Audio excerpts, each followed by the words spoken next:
Бул жолкусунда биз Али Кошинин методу менен көбөйтүү амалын аткарабыз. Мисалы үчүн 3 орундуу санга 2 орундуу санды көбөйтүүдө биз бир топ убакытты кетиребиз. Али Кошинин методу бул жеңил методдордун бирөөсү болуп эсептелет. Мисалы үчүн биз 387 санына 24-тү көбөйтүп көрөлү. Ал үчүн биз 387 жана 24-тү көбөйтүү үчүн ар бирине чарчы түзүп алабыз. Биринчи катардагы мамычага биз биринчи санды жазабыз. Ар бирин айрым-айрым 3, 8, 7. Ал эми биринчи катардагы сапчага экинчи көбөйтүлүүчү санды айрым-айрым жазабыз. 24. Андан кийин ар бир клетканы диагонал боюнча бөлүп чыгабыз. Кийинки кадамыбыз ар бир көбөйтүүчүнү өз-өзүнчө айрым-айрым көбөйтөбүз. 3-тү 2 көбөйтөбүз. Диагоналда 2 орундуу сан үчүн берилген.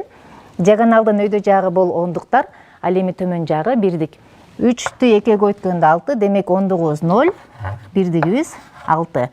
Андан кийин ошондой эле 3-тү 4кө көбөйтөбүз. 3 менен 4-түн көбөйтүндүсү 12. Ондук өйдө жака, экиси диагоналдын төмөн жагына көбөйтүлөт. Калган сандарды дагы ушундай тартипте көбөйтөбүз.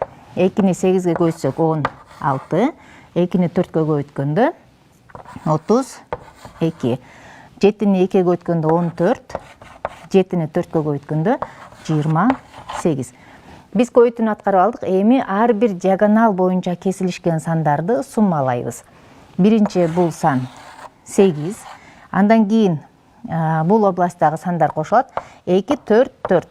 Бул жер дагы 8ге барабар экен. Кийинки көбөйтүүчүлөрдү кошобуз.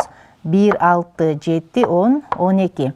2 орундуу сан болгондо бирдиге түшөт, ондугу көңүлгө алып кийинкиге кошулат.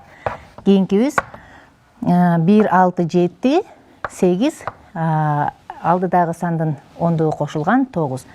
Демек 387 санын 24кө көбөйткөндө 9288 деген сан келип чыгат.